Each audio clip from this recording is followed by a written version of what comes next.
নুহাস কিন্তু কম্প্রোমাইজ করতে জানে না।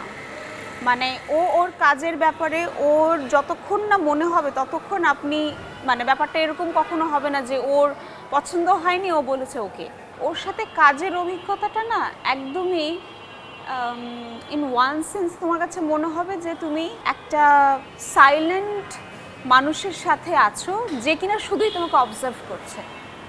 ও প্রয়োজন ব্যতীত কথা বলে না এবং আর্টিস্টকে সে এমন একটা ফ্রিডমের জায়গায় নিয়ে যায়, এমন একটা স্পেসের মধ্যে সে নিয়ে যায় যে তুমি নিজেই ওন করা শুরু করো যে এই নাটকটি অথবা এই সিনেমাটি, এই চরিত্রটি তোমার। এটা ওর একটা দারুণ গুণ এবং ওর পর্যবেক্ষণ ক্ষমতাটা অসাধারণ।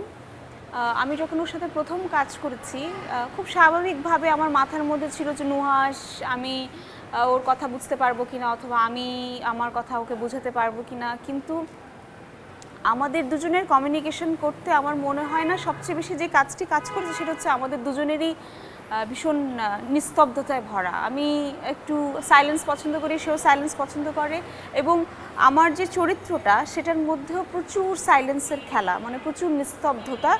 আপনাকে অনেক কিছু সাবটেক্সটে বুঝে নিতে হবে।